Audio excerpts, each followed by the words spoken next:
What is up, Airsofters? I'm Diles46. You're tuned in to episode 2 of Diles46 Straight Talk. I want to thank you guys for all your likes, questions from the last episode, episode 1, and thank you. I can't tell you how much I appreciate that. If you haven't subscribed, make sure you do that. Keep on liking, keep on sharing, and we'll get into episode 2 here. Real quick, also, I wanted to say that I'm going to try my best to condense my answers, my opinions on these questions you guys are giving me. I know sometimes I can kind of get going and really get into these things, and I just kind of start rambling on. And am I being played off my own show right now? How's that? First question from our friend over at Seraphim Airsoft. If you guys haven't checked out Seraphim, go over there, check out some of his content. Make sure you subscribe. Really cool guy. Awesome content on his channel. His question is, in your opinion, what is the origin of Polar Star hate? I have both AEGs and a P-Star, and personally, I don't get it. Pretty good question, man. You know, I don't know if I'm the right guy to interpret all the hatred for the Polar Star. However, I can kind of give you my best idea. Anyways, number one, first red flag I always see is the external air rig. You know what I mean? It's going to draw similarities between it and a paintball gun. There's always kind of been that sibling rivalry between paintball and airsoft, kind of like a little grudge match going on, and I don't think that's going anywhere. So, you know, that's kind of the first probably big sign of why people dislike the Polar Star. Second reason is, you know, I came into airsoft, and I know a lot of other guys did, kind of on the tail end of the final holdouts from the old gas gun days, and they were running the same things. They had the gas guns or the direct air, whatever, external rigs, and you know, they kind of got phased out. The electric guns moved in, and you know, you stick a battery in, you lose the external, the hose. You don't got to carry a big tank on your back and your camelback, whatever. So it's kind of an evolution, it seemed like, in airsoft. So I think maybe a lot of guys maybe see this as taking a step back in the progression of airsoft and the airsoft guns. Now, I was talking with my friend T-Rex earlier about these direct air guns, and he made a really good point. The difference is that programmable chip, that the computer that's in the Polar Stars. That is the big difference. That's the new technology, and that is really cool. Trigger response is awesome. Being able to set that rounds per second is awesome. You know, or your bursts or whatever. That's really cool stuff. So that is the difference. However, I mean, you can get these MOSFETs and these chips and put them in your AEG. So I don't know. Got sidetracked again. All right, next up, question from DFA Viper. What is your opinion on gear whores in airsoft? Also, what is your favorite real steel gear company? I would just call them gear companies. And he says an example: Crap Position, Eagle Industries, Mayflower, LBT, blah blah blah. All the newest, hottest, sickest flavors of the week. Myself, you know, and I'm gonna kind of merge this question into another one because that Airsoft Brony brings up a good point next. Me personally, to answer Viper's question, I'm a big fan of tactical assault gear. I like that stuff. You know, I've got some old tactical Taylor items. Big fan of that stuff. And Condor. I do have some Condor items. But you know, let me get on to this next question. This will kind of help answer it. That Airsoft Brony, his question is, with building a loadout, what do you think is better, functionality or accuracy? My feeling is I like building film loadouts, but I find that when I'm done, it doesn't always work out for me. So he's talking about impressions, things like that, trying to look like the Lone Survivor loadout or the Black Hawk Down loadout or whatever. But then he finishes it up with the answer to his question.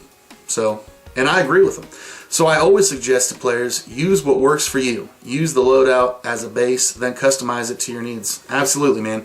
No matter the price, no matter the brand, whatever it is, or whatever the flavor of the week is, whatever, you know, the guys on Airsoft Classifieds are recommending, use what works for you, man. No matter if it's Condor, Voodoo Tactical, London Bridge, whatever, it doesn't matter. Use what's going to work for you, use what's comfortable, and if it ends up looking cool, bonus points.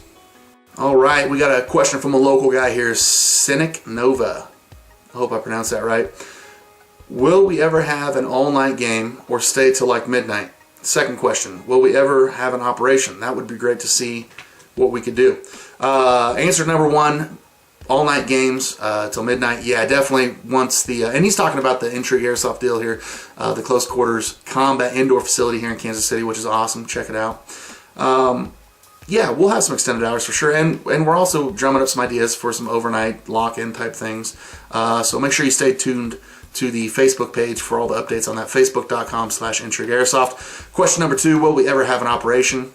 You know, it's kind of a confined space that we're working with, so there is limits to what we can do. However, we have kicked around the idea of doing some squad-based competitions, some kind of mini mission type things like that. So yeah, you're definitely barking up the correct tree, sir. Make sure you're keeping an eye out for the updates on that.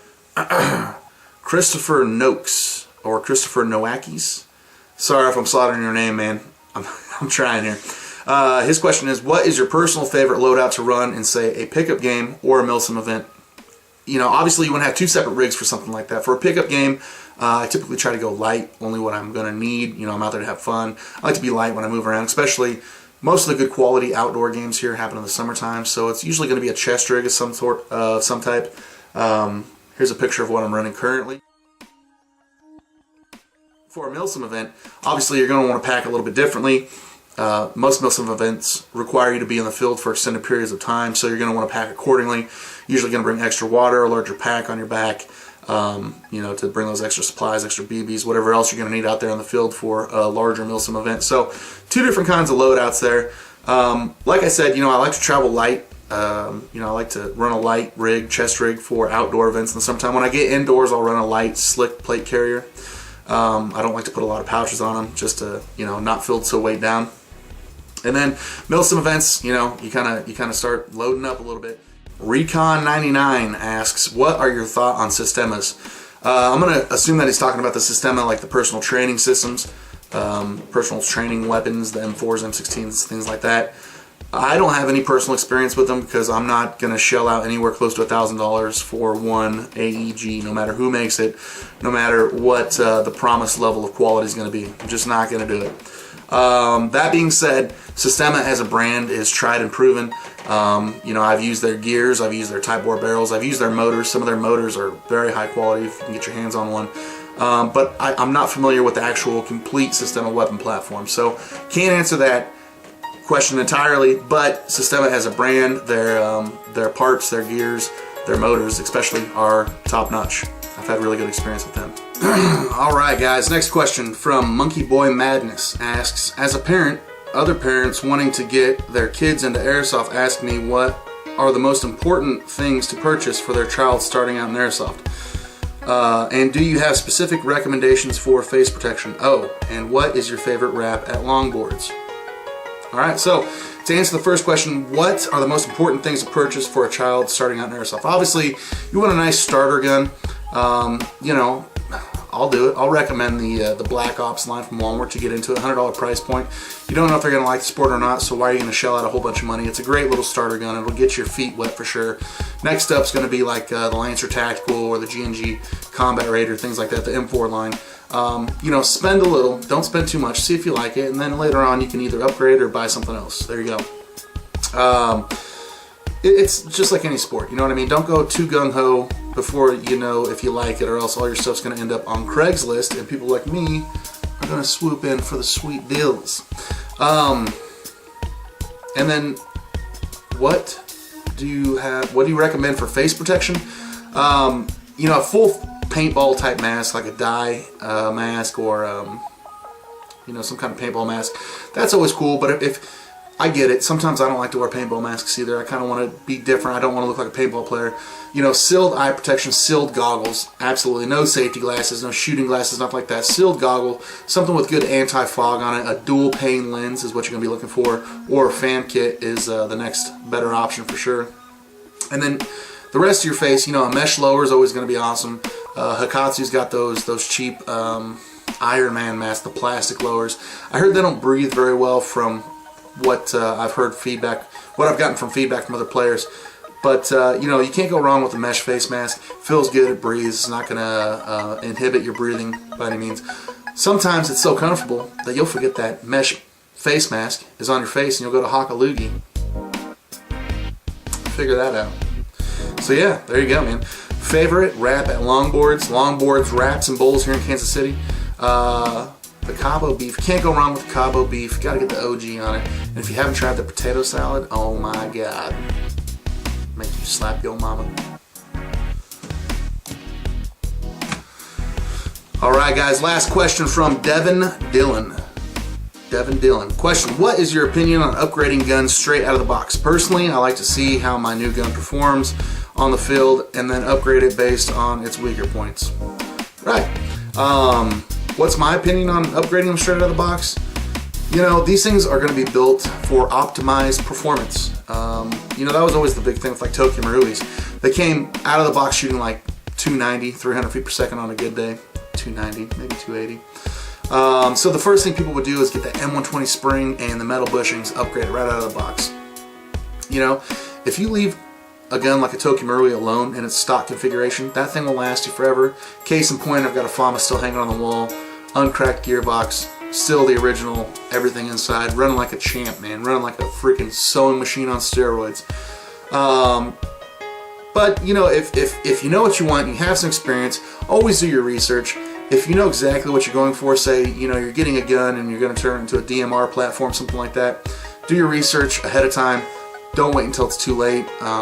See what works, what's not going to work. You know, you start pushing these guns to their limits, and the gun's going to push back via, you know, strip gears, strip piston, cracked gearbox, or, you know, the list goes on and on. So I'm kind of old school.